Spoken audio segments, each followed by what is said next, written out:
All right, so my ongoing book, which informs my larger talk today, draws from my fieldwork in Gurez in northern Kashmir to focus on the role of infrastructures in context of wars and occupation.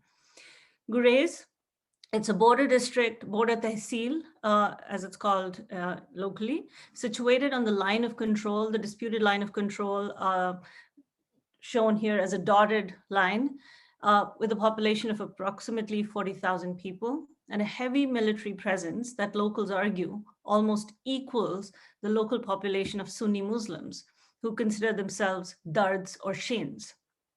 It's an ethno-linguistic Shina-speaking minority. Ensconced within narrow valley and deep gorges, land here in the Gurez Valley is already scarce, with the military occupying a total of 2,802 canals, all of it fenced and inaccessible to the local population. This is the black dot here is where I've been working on this particular project along the dotted line of control. In my larger book manuscript, I argue how Indian settler colonial imaginaries in Kashmir, especially since August 5th of 2019, I can give you more historic backdrop later if need be, how these settler colonial interventions from 2019 onwards are being realized through an appropriation of Kashmiri rivers and waterscapes.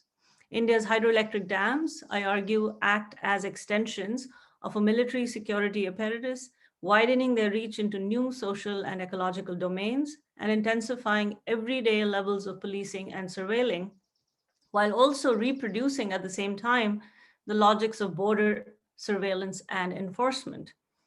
I disrupt, therefore, what Leopold Lambert calls the innocence of infrastructure. But I'm also committed to analyzing how riverine communities deploy political and ecological metaphors to reimagine Kashmir's war-torn and lifeless landscapes as vibrant and alive, and offer a way to rethink Kashmir beyond its securitized geographies. Today, however, I lay out the larger context of how Kashmiri rivers, much like the population, is caught up in the bilateralism of India and Pakistan, as well as religious and nationalist imaginaries of these two nation states, both of them nuclear powers. In all of this, Kashmiri rights over their rivers receives little to no attention. I will then discuss how Gurezis use the elemental characteristics of dust to offer a trenchant critique of India's settler colonialism and its visions of development, which they recognize as a euphemism for its extractive project in the region. I also foreground how the Indian government has mobilized salvific discourses of renewability to promote hydropower as a future of energy in India. In doing so, India's water and infrastructural warfare in Kashmir is framed as an environmentally sustainable intervention meant to, quote unquote, stabilize the national grid and unleash hydropower's moral potential as a nation building force.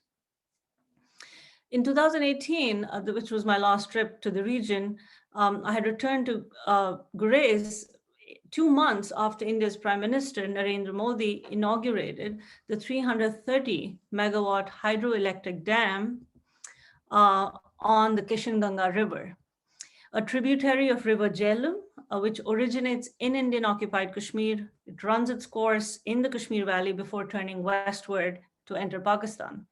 Built on a contested river basin whose waters are shared between India and Pakistan according to the provisions of the Indus Water Treaty, the Kishanganga Dam was framed in Indian official and popular imaginaries as, or in narratives, sorry, as a prestige project, an engineering marvel that Modi dedicated to the nation, presenting it both as a gift to India and as a concrete representation of its strength and tenacity.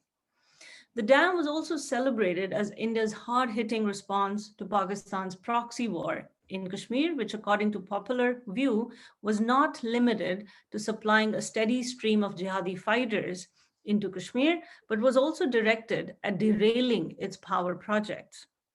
A few days after the abrogation of Articles 370 and 35A in 2019, which basically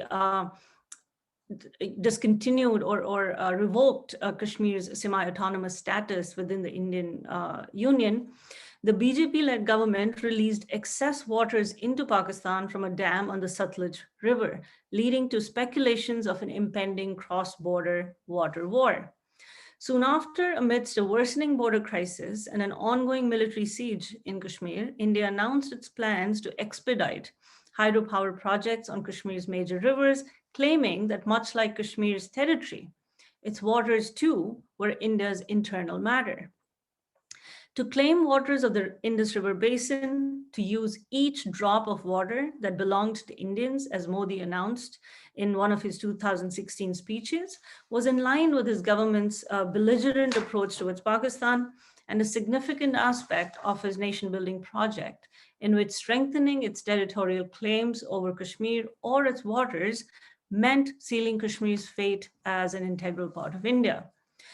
So while the Indus Water Treaty, 1960 Water Sharing and Transboundary Treaty is often hailed for surviving 4 wars between India and Pakistan, the treaty has all along been silent on Kashmir's contested sovereignties. And according to the Indus Water Treaty, just for those of you who might not be aware of this, there are 6 rivers in the Indus River Basin, and 3 of which, the eastern rivers, the River Ravi, Bias, and Satluj, according to the treaty, India has consumptive rights over eastern rivers of the Indus Basin, while Pakistan has consumptive rights over the Jhelum, the Chenab, and the Indus, which are the western rivers of the Indus River Basin. So that is what the treaty says. Indeed, as Daniel Haynes has rightly argued, the IWT, or the Indus Water Treaty, purposefully ignored addressing the territorial dispute over Kashmir, limiting itself to the technicalities of transboundary water sharing. But in doing so, it left unresolved the underlying cause of the India-Pakistan conflict, which is, of course, ongoing. Pakistani analysts claimed that India could use its upper riparian position to either flood Pakistan or starve their already water-stressed country. India's manipulation of Jhelum's waters, they claim, could cripple the economies of Pakistan and Azad Kashmir and lay waste vast tracts of agricultural land in the Punjab and the Sindh provinces. And of course, while this is what's happening at the geopolitical level, where Kashmiris and their demands for water, or their needs for the water sources, are completely silenced. But these are some sort of local cartoonist, Mir Sohail in particular, who's now based in New York City, but at the time was in Kashmir, and he's been very actively, coming up with graphic art to depict how Kashmiris themselves feel about the Indus Water Treaty and about the NHPC, which is the National Hydroelectric Power Corporation, India's key corporation that is invested in building dams.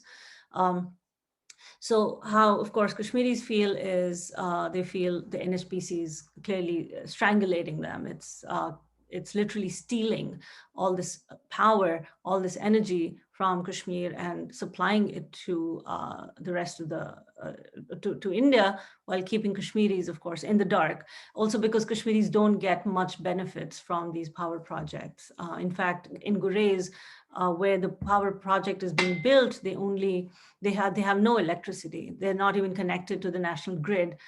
They have a diesel generator that still supplies them 2 to 3 hours of electricity on a daily basis. So apart from this sort of the technicalities and the legalities of the treaty itself, river infrastructures in particular in the South Asian context have long been used as significant tools to forge state spaces, as Majid Akhtar, a geographer, argues, as homogeneous, integrated, and internally undifferentiated, even as nationalist politics ends up solidifying ethnic, religious, and regional hierarchies.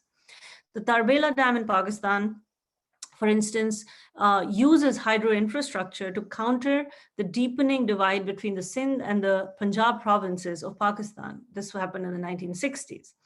On the Indian side, right-wing Hindu ideologues, and of course, as you might know, right now the BJP government that is in power is a highly an extremely right-wing conservative Hindutva government.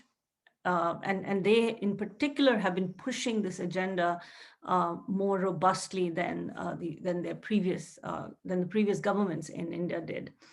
So on the Indian side, right-wing Hindu ideologues have used infrastructure and religious imaginaries in order to claim India's rivers as sacred repositories of Hindu history, both to compete with Pakistan and to establish continuities between the pre-Vedic Harappan era and Hinduism, a move that is deemed critical to establish Hindus as indigenous inhabitants of India.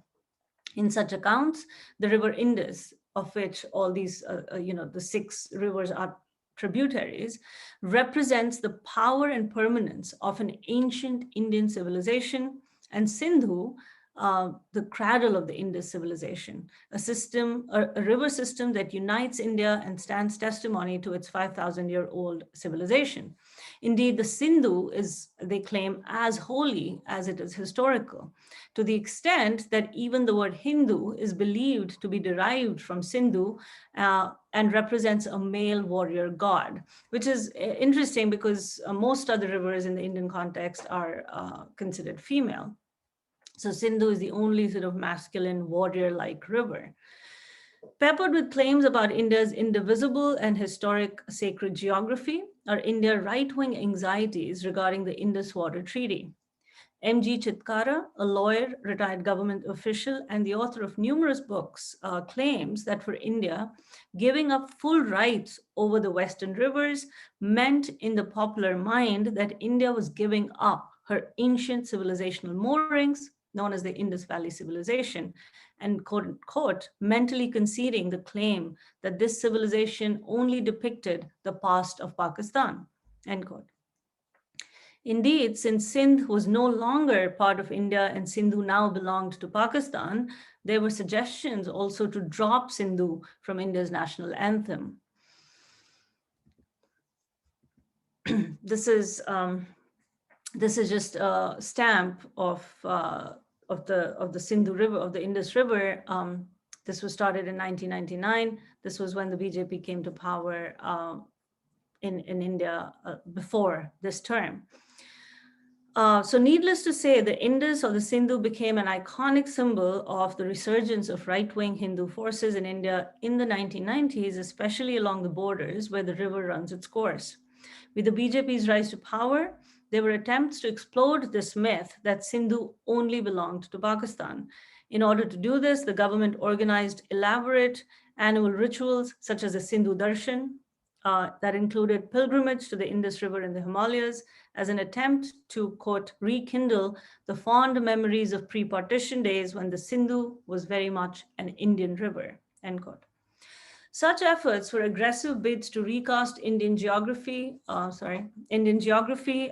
sacred and turn Kashmir's rivers into symbols of Hindu religious antiquity. In a context then where the Indus is considered a national river or a Qawmi Darya in Pakistan and deified as a warrior god in India, building dams on the Indus then is hardly ever just about development. Instead, it is as much about sealing nationalist or settler colonial imaginaries through tropes of progress, integration, and civilizational antiquity. For most Kashmiris, however, large-scale infrastructural projects, whether they are dams or they're railway lines or they're highways or flyovers, they're designed to they're hardly ever these projects of connection, as India likes to promote them, imposed through military might, but also through strategic investments in design and architecture. Indian occupation of Kashmir, much like the Israeli occupation of Palestine, relies on technical and seemingly apolitical components of planning and engineering to impose what Isle Wiseman calls vertical sovereignty. in which Indian rule is no longer limited to the surface of the Kashmiri terrain alone, but extends into Kashmir's strategic heights and depths, such as its mountains, its hilltops, high pasture grounds, airspaces, mining, and riverbeds. Most Kashmiris for whom militarized violence in the form of extrajudicial deaths, torture, forced disappearances, sexual violence, and prolonged incarcerations has been a regular feature of everyday life since the 1990s. Slabs of iron, metal, and concrete, which extend from Kashmir's subsoil to the airspace, can also perform certain political roles that extend beyond their intended functionality. An exhaustive human rights report in 2015 focused extensively on the ways infrastructural investment in Kashmir, such as roads and railways, provide, quote, minimal benefits to the local population while achieving other ends, such as making the movement of military men and traffic and materials easier and more efficient. Similar sentiments of living in an open prison with built infrastructure such as dams, wires, walls, and tunnels, folding in, suffocating, and violently imposing themselves over spaces and communities were shared widely by Ghurazis, for whom 70 years of military occupation in the region, starting from India and Pakistan's first war in 1948, had dispossessed them of their land, their mountains, their rivers, and their forests, a situation that worsened further in 2009, when the NHPC, the National Hydroelectric Power Corporation that I'd introduced a little earlier, started building the 330 megawatt dam on the Kishanganga River.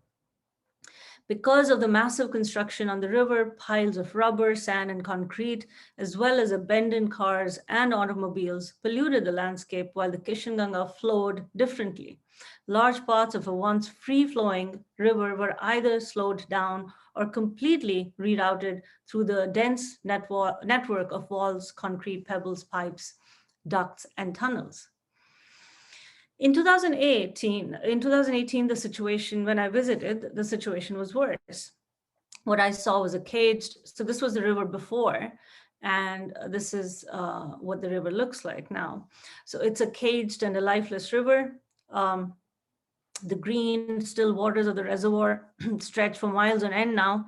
And I couldn't even locate the village of Burdwan, where I'd spent several months since 2012, getting to know families and participating in their prolonged struggle over land demarcations and state-issued property documents.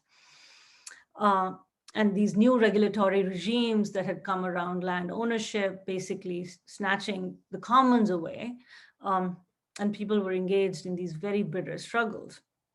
So the river now, of course, was much more raised and much deeper. It was almost 70 feet now. This is 70 feet compared to the 25 feet that it used to be before. And the road that led to Burdwan didn't exist either because it had been submerged. Sensing my disbelief, my Ghurazi interlocutor who was traveling with me in the car, Rafiq, turned to me and said in a forlorn voice, "Ab wo show nahi raha," in Urdu, which is, he said, it doesn't look the same. All we have left now is dust. So as we waited for the long line of military convoy to pass the narrowly reconstructed road, inhaling copious amounts of dust that filled our throats and nostrils, quickly reaching into our lungs, Rafiq angrily expressed how the dust had made life impossible in the valley. In Ghurez, dust was both a material and a metaphor. For Indian engineers recruited to build India's prestige project, plumes of dust were an outcome of their hard-earned work, which they repeatedly claimed was akin to soldiering for India and performing a critical national duty. The signs of a distressed landscape, however, were hard to ignore. The crushing plant that pulverized heavy rocks to build the concrete rock-filled dam had polluted the waters, killed the fish, deteriorated the water quality, and hurt trees and forests. The once lush green forested landscape was now wrapped in thick layers of dust, while villagers complained about asthma, clogged lungs, and other respiratory disorders.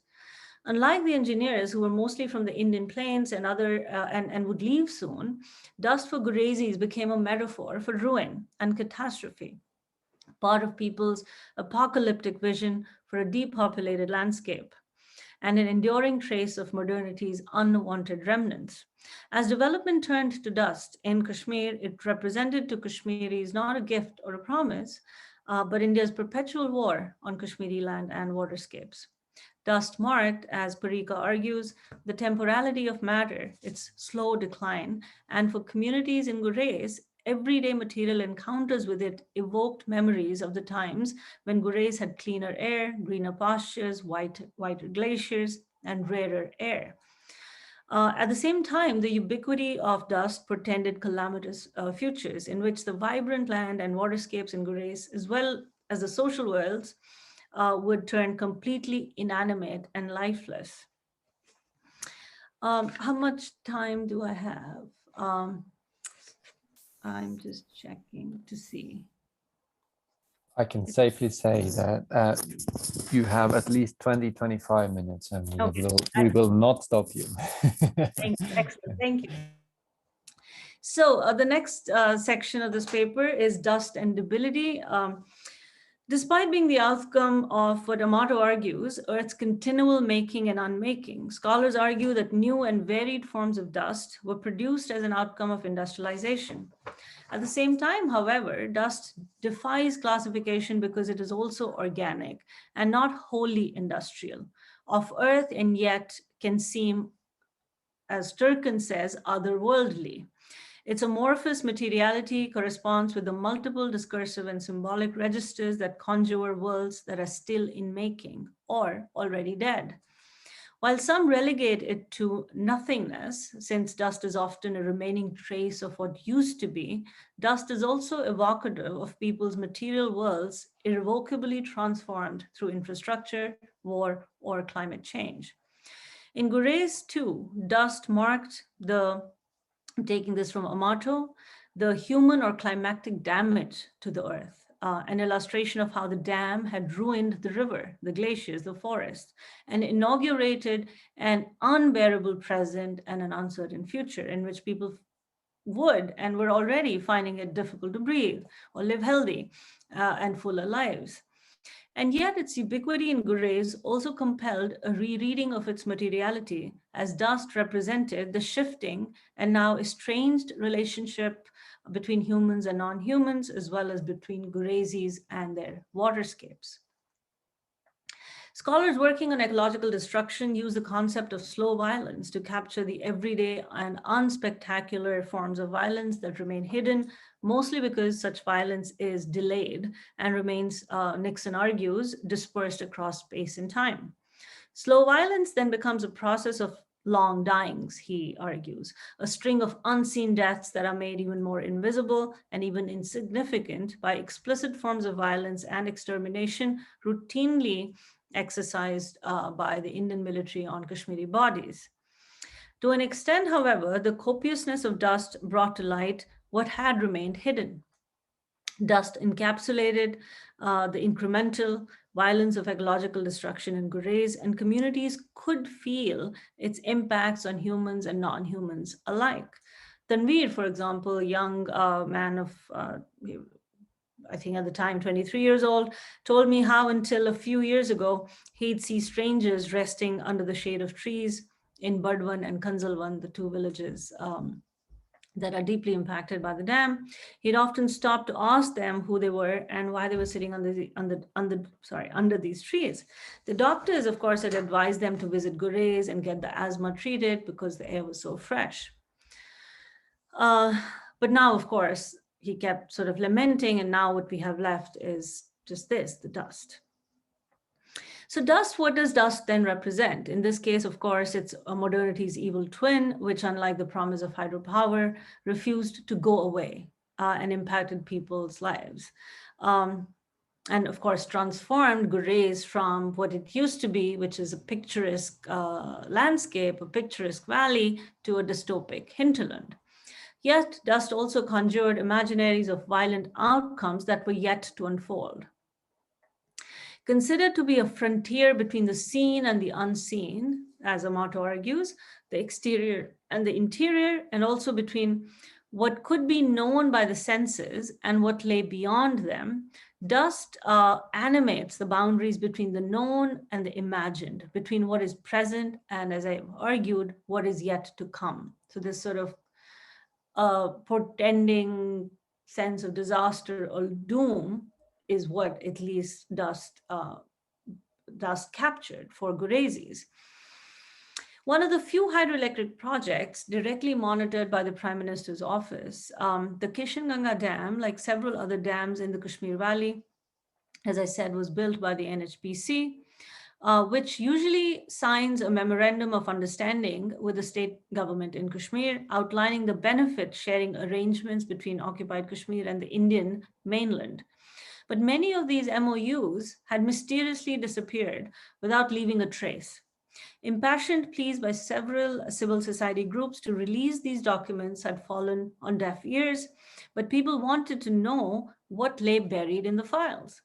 Was there something fishy about the whole affair, they asked? Could it be that the NHPC was siphoning off more power than was mandated in the MOU and was giving Kashmiris, quote, peanuts in return? Gurezi villagers articulated similar concerns and shared these anxieties, particularly because their long history of resource alienation and their remote location on the disputed line of control had made their lives already very precarious. So for many Gurezis, thus, dam building was clearly a military exercise meant to transform Gurez into a defense outpost, an emptied landscape because of the India-Pakistan contestations over the Kishanganga River, which had resulted in Pakistan approaching the Permanent Court of Arbitration in Hague in 2010 to prevent India from diverting waters from the Kishanganga River, over which Pakistan argued they had consumptive rights according to the provisions of the Indus Water Treaty. The court's instruction to reduce the height of the dam from 98 meters to 37 meters so that India could continue to release a minimum flow of the river's waters into Pakistan was met with some temporary relief in Gurez, because it meant for them that instead of 13 villages being displaced from 13 villages, now there were only 3 villages that would be severely impacted by the dam. So it was a big relief, but at the same time, it did not entirely convince the villagers that India would not, at some point in the future, flout the provisions of the treaty. So while the International Court's decision foregrounded Indian and Pakistani interests, the impact of the decision had severe consequences for the local population, but of course, these were completely erased from the court's prolonged deliberations. So what Gurezis really worried about was that the military, according to them, the military really wanted to empty out the landscape, the whole region, so that it could be maneuvered better and controlled better, so that and surveilled better, right? And in part because Gurez at the time and continues to be seen as this hotbed of infiltrations from across the border. So the idea was, according to Gurezis, that what the military wants to do is transform this into an empty wasteland or a water-filled wasteland so that, they can actually control and prevent movements from across the border. So, for instance, Shaukat, the 30-year-old farmer, was worried that the dam was making Gurez, which is already a high-altitude region, which remains cut off from the rest of the state for 6 to 7 months a year. It was going to make it cooler, and it was hard for his crop of maize and peas to mature without optimal warmth. And this is something I do explore in the book with Andrew.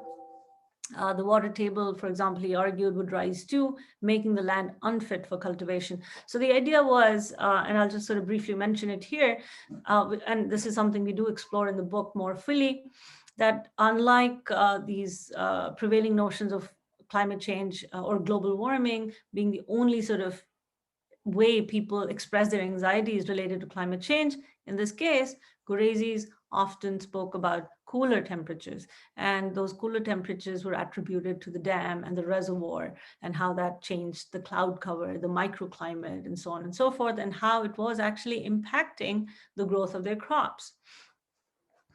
So in a 2014 interview, Niaz, a local teacher, spoke of the dam as a form of spatial re-engineering that was meant to cut people off from each other and gouge out the valley's heart by devouring Burdwan, his village of residence, considered to be the heart of the valley. So people's imaginaries of a dystopic future, which pictured Gurez as empty and lifeless, relied heavily on the knowledge that the Indian government had conceived the Kishanganga Dam as a national security project. It was never a development project from the get-go, regardless of how it was being presented in popular media, and therefore ultimately a weapon in its protracted war against Pakistan. Therefore, villagers did not believe that what the government proclaimed publicly to satisfy the international court and what it might end up doing to sustain its long-term interest aligned at all. This could mean future displacements for a large number of people, not limited to the 3 villages marked as project impacted areas by the NHPC. The deliberately disappeared MOU, the Memorandum of Understanding, and the cross-border contestations over the dam's future, and the government's inabilities to keep its promise of rehabilitating communities together and instead scattering them into isolated plots of land in and outside of Gurez were enough indicators that the government's intent was suspect. I'm going to switch to another section, a slight switch of gears here, and talk about, so on the one hand, you have these narratives of ruin and ruination coming from Gurez. On the other hand, what we have increasingly coming from the state, from the Indian government in particular, are discourses of renewability and sustainability. And I am very interested in figuring out how the two sit together, or what the the disconnections are, and what these disconnections mean for the future of Gurez and for Kashmir more broadly. So the next section is titled Renewability and Depopulation. Even as India continued to weaponize Kashmir's rivers, discourses of energy security and self-sufficiency remained center stage. In particular, the Indian government framed large hydropower projects as renewable energy to couch India's water warfare as an environmentally sustainable endeavor. In March 2019, only months before Kashmir's semi-autonomous status was revoked and the region was thrown open to India's settler colonial project, India declared hydropower a renewable energy resource, arguing that doing so would encourage the commissioning of new large hydroelectric projects in the Himalayas, particularly in Jammu and Kashmir and the Northeast Indian states, stabilize the national grid, and pave the way for India to become competitive for international green financing. So in this section, I ask how environmentally salvific terms such as renewability rehabilitate hydropower as India's power of choice, as against its evil twin, coal, while debilitating populations and even legitimizing the logics of human evacuation from fragile ecological zones, such as the Himalayas. By March 2019, hydropower contributions towards India's energy needs had fallen from grace, from 50.36% in the 1960s to 13%, to 13% in 2018-19. The hydropower energy sector was clearly in a state of crisis and had almost faded from the discourse of India's energy security until it was revived once again in March of 2019, only months before Kashmir's autonomous status was revoked. So dismal was hydropower's contribution to India's energy security that banks, it seems, were hesitant to lend money to hydropower projects, the cost for which they claimed could exceed projected budgets because of geological and hydrological surprises, but also because human displacements posed a hindrance to their timely completion. But once again, it seems that hydropower, of which only 45,400 megawatt has been utilized, is back as India's power of choice, since government officials claim that, quote, only hydropower can feed India's 24/7 power needs, end quote. Making all hydropower, and not just projects up to 25 megawatt renewable, So up until 2019, hydropower projects up until 25 megawatt were considered renewable, but anything after that were not. So that is what changed in 2019. So making all hydropower renewable and therefore part of the clean energy segment is designed to boost the industry's potential and improve the financial health of hydroelectric projects by reducing tariffs and bringing hydropower under the non-solar renewable purchase obligation, thereby encouraging state regulatory energy commissions to purchase hydropower to fulfill their renewable energy targets. Such measures are designed to give new wings to the development of hydropower while recognizing hydropower's role in stabilizing an otherwise unstable national power grid. So the discourse of renewability, therefore, this is in a nutshell what I'm really getting to, is the argument that the discourse of renewability serves to rehabilitate a fragile industry or one in crisis and nurse it back to health by improving its financial vitality so that it can be deployed in the service of a power-starved country. At the same time, the discourse of renewability also erases the political work of making a militarily occupied region such as Kashmir even more vulnerable to massive hydropower investments and to India's extractive logics through a process I call accumulation by occupation. Despite the government's attempts to reframe water projects as renewable, doubts, of course, linger among cynics who wish to know how in NHPC's narrativization, renewability stands in for financial health instead of ecological sustainability. When asked how, within the context of melting glaciers, hydropower could be considered a renewable resource, the NHPC chairman and managing director, Balraj Joshi, in his interview to a news magazine said the following, and I quote, "I'm not saying there are no extreme weather events now, but we never had this kind of population earlier. So the glaciers might start receding. But in some of the glaciers, we actually saw an advancement. In Chinese and Tibetan plateau, the glaciers have not receded. But on our side of the Himalayas, because of population rise, temperature rise, increase in population certainly has been an impact." Right, so because of population rise, there has been an impact, end quote. Despite Joshi's claim that glacial health was intact, even improving at times, as in the case of Tibetan and Chinese plateaus, his contention that if anything, it was human population and the pollution that they cause that had ruined the ecology and brought about the onset of extreme weather events illustrated how renewability of hydropower ultimately relied on depopulating the Himalayas and reducing the brunt of human footprint on this fragile ecology of the mountains. Indeed, renewability, according to Modi's March 2019 decision, also relied on the enforcement of dam safety regulations, which would protect both new and now aging dams against the dangers they faced from climate change. So I just want this moment to kind of seep in a bit, because it's an extreme inversion of concern here. It's the dams now that were seen in need of both protection and rehabilitation. And forces of climate change were as much a threat to them as were human populations who, by virtue of their density, could destabilize the claims of renewability. So now we have dams not triggering climate change, but climate change really impacting the health of dams. So that's the inversion of concern that is happening here. In a place like Gurez, where cross-border infiltration were a routine phenomenon and the burning of entire villages by the military as a counterinsurgency strategy, a repeat occurrence, village communities were already seen as Nally argues, human encumbrances, whose loyalties had to be consistently monitored and their potential alliances with Pakistani jihadis discouraged. For villagers then, the anxieties of depopulation were not based on conspiratorial musings, but remained firmly anchored in experiential frameworks which suggested that in all likelihood, the state was eventually going to use Kishanganga's river waters to flush them out from their homes.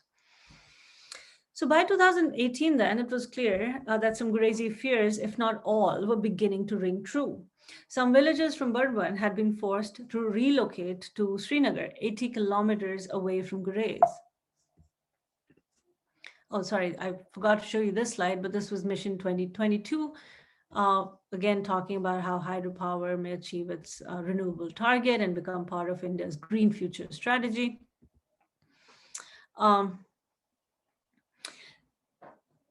So some villages from Burdwan, these are some villages from Burdwan that I worked with, they'd been forced to relocate to Srinagar, which is 80 kilometers from Gurez, while a few others who had accepted small tracts of land in Gurez had moved to Naya Burdwan, or the New Burdwan, a settlement of recently constructed concrete houses where a few hundred residents from the former village of Burdwan lived. Others had moved away to the district center of Bandipura, which is again around 30 miles from Gurez. Folks who remained in Burdwan complained about not having access to their fields, cattle, trees, or their grazing pastures. Many women quote, felt embarrassed to visit grazing lands that belonged to other villagers, because of which it was hard to engage in their customary practices of cattle rearing. The villagers did not even have a designated space for cremating for burying their bodies, the dead bodies. Despite choosing to live in Gurez, they were unable to sustain their older livelihoods and scrambled to find jobs or unskilled labor with the NHPC and the HCC, which is another contracting company building the dam in Gurez. So for the duration of my month-long stay in 2018, every evening a group of young and old women that included Rashida, a 50-year-old woman, and Hasina, a 22-year-old woman, among others, would routinely wait until dusk to walk from their new settlement to the ruins of their former village, Burdwan. So this is the village of Burdwan, essentially in ruins. Unlike the picturesque village of Burdwan, where neatly ordered rows and circles of wooden log houses stood amid lush green trees, the new settlement was stark, mostly made of concrete and asbestos roofs. The old ruins comprised of traces of rotting wood and remainders of broken houses, cement slabs and walls, where pools and rivulets of water that would ebb and rise, sometimes revealing the ruins and at other times burying them under the hazy and dark cloud. Rashida goes mad if she does not visit her old house once every day, Hasina confided in me.